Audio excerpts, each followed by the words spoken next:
to set some rules. We're not gonna try to just avoid L. Our goal is to kill him.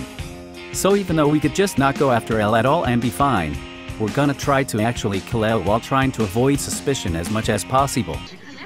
I head up an international police task force which includes all member nations. I am Lind L. Taylor, otherwise known as L. When L first introduces himself, he explains that it's a worldwide broadcast and shows his face to the whole world and calls Kira evil. If I was in Light's place, this is what I would be thinking. Why is he on TV revealing his face to the world? Especially when he's trying to find someone who can kill from a distance, anytime, anywhere. He's also clearly trying to taunt me, trying to get me to react to something. It would feel too much like a setup when he should have taken certain precautions. Either way, I wouldn't act on it or kill the man I see on TV. If I did kill him, I would have him give a speech about how I plan to change the world and how I know this broadcast is a setup. But Kira is a god and gods know everything no matter where you are.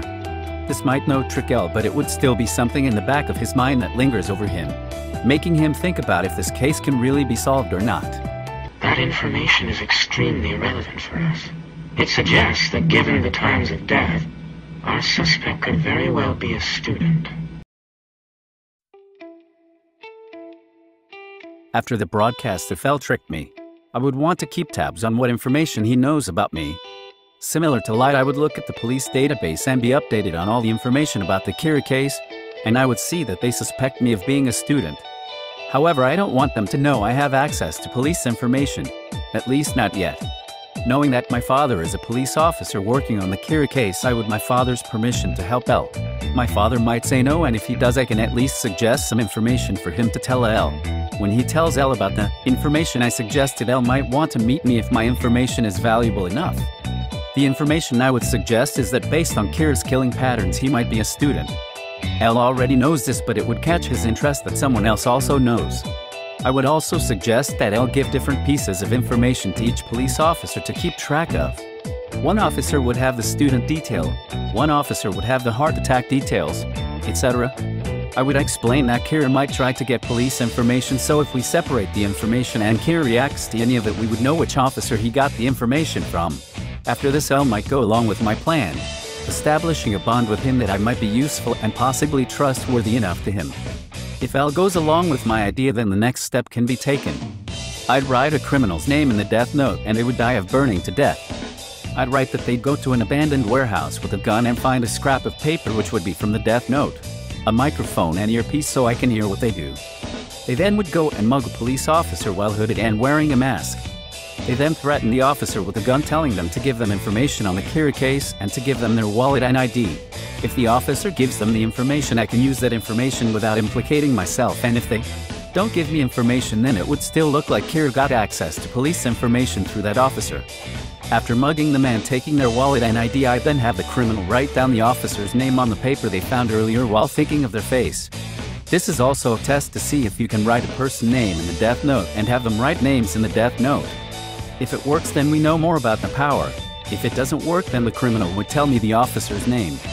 I'd be able to recognize the officer based on name since my father works with the police, and I'd be able to look the officer up even if I didn't and get their face that way. The criminal goes back to the abandoned warehouse and sets himself on fire along with everything he wrote on, as well as his cloths and mask. If the officer isn't dead, then I'd kill them myself. This would lead L to think of connections to that officer killed, as it looks like Kira was getting information from that officer in particular. However, L might still investigate the entirety police force, and knowing that my father ranks high, my family would be one of the first being investigated. But because my information was useful to L, it strengthens the idea that I'm on his side and am a useful person to him, making me look more needed for the investigation, as well as getting closer to L while making myself look more innocent.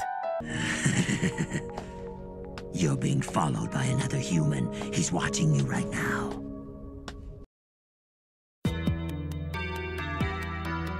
Okay, now the FBI are investigating members of the task force, but I don't know it yet. I know that while I'm outside of my house and I don't interact with Ryuk at all. So even if I'm being followed, it won't look strange to anyone. Even if Ryuk tried to talk to, I would just ignore it. And if I couldn't ignore it, I would make it seem like I'm talking to myself, that way nobody around would think it's strange. If I found out that someone was following me by myself or from Ryuk telling me, I wouldn't act on it at first. I'd wait a couple days to see if they're following me still, and if so, I'd confront them and ask them why they were following me. They may or may not tell me, but they would probably notify Elle that I found out about me being followed.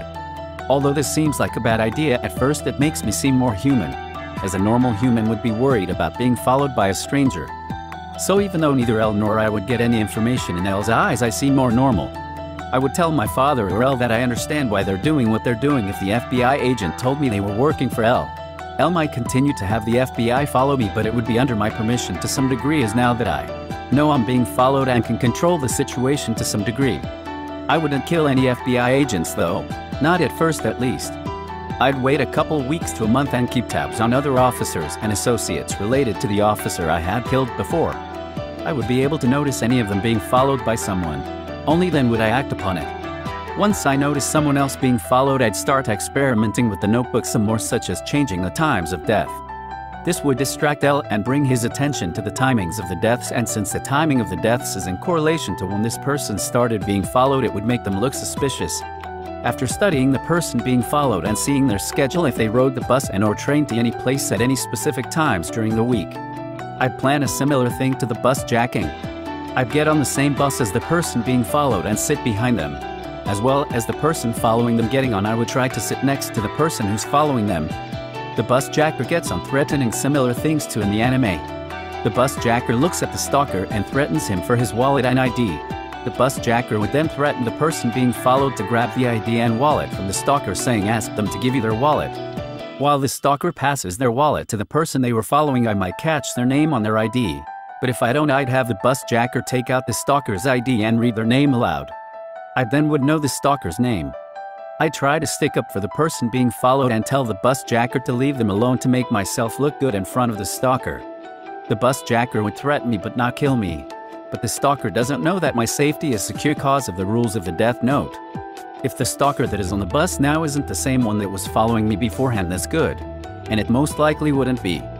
The bus jacker takes the stalker's wallet with him, and while getting off the bus he has a heart attack. This would implicate the person being followed as Kira, as they were the ones being followed at the time. The times of death changed during this period, and they were the ones who received the ID of the person following them, leading Elle to suspect them even more, especially when they're related to the officer that was killed before. Similar to the anime, I'd wait a week before confronting the stalker following the other person. Like Light, I'd prove I was Kira by killing someone with a heart attack and then hand them the envelope.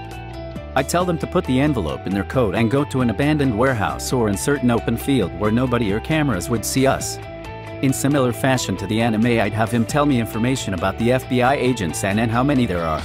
Having him write the name of his superior on a piece of a death note so that he receives all the FBI agents' names and faces. If I can write a person name in the death note that they write names in the death note, then I can have the FBI agent do that. I could then have him write the names down or kill him and write them down myself, since it's just us two around. All the other FBI agents would also receive a file like the one he got. As well, I would have all of the FBI agents destroy their devices in which they got the information of the other FBI agents on, to make it harder to figure out how the FBI agents were killed. Elle would still learn that each FBI member got a list of the other FBI members' names, but he wouldn't learn that information as quickly.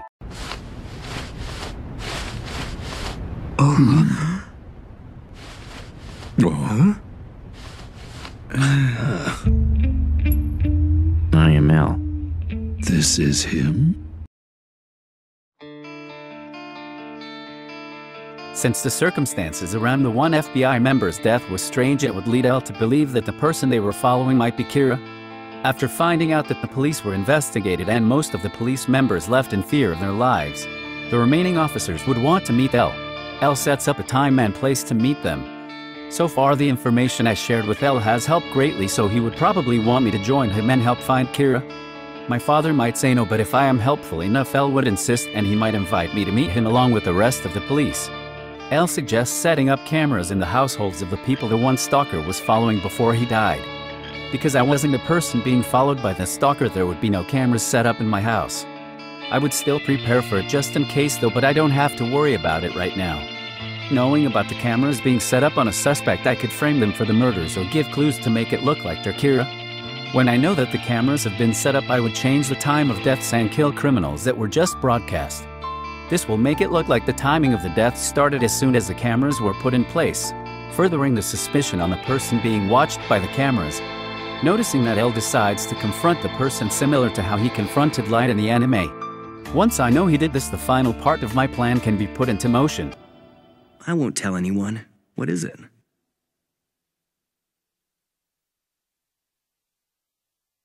I want to tell you I'm L.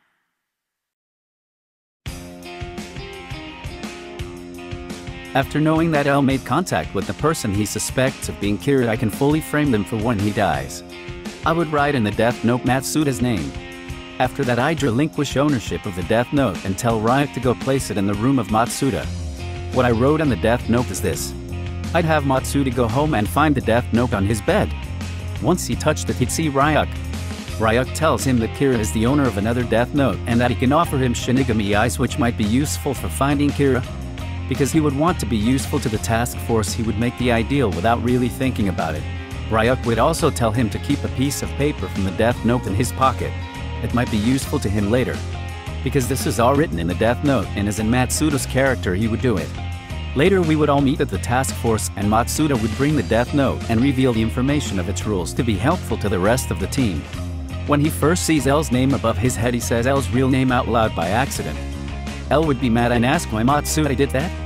Matsuda would reveal the Shinigami Eyes to L. In order to see the Shinigami, we'd all have to touch the Death Note, and once I touch it, I'd get my memories back. Once I get the Death Note, Matsuda walks into the bathroom and writes L's real name on the scrap of paper he was told to hold on to. After doing that, he flushes the toilet and has a heart attack at a specific time depending on when we meet. After a couple minutes after the time I set for Matsuda to die, I'd go check on him and find the scrap of paper with L's name on it. Seeing his name, I'd take the paper, then throw it away and scream about Matsuda being dead in the bathroom. Everyone would be shocked and confused as to what happened. After a couple of days with my memories back and no suspicion against me, I can then kill L. L's death won't make me look suspicious, but it would make the person he suspected of being Kira look suspicious. Everyone would assume the person L suspected is Kira. Most of the task force would want me to take L's place. Watery won't be a problem if he's still around, and he might actually reveal himself to me, seeing how helpful I am. I would have a fake Death Note created afterwards just in case someone tried to steal it. And since L is dead, I might learn about Wami's house. I could suggest us going there to pay our respects to L and learn more about what it was made for, as well as possibly learning about Watery's real name and anyone else's name that could eventually become a threat to me. And that's how I would kill L. Do you think there's a better way to do it? Let me know in the comments.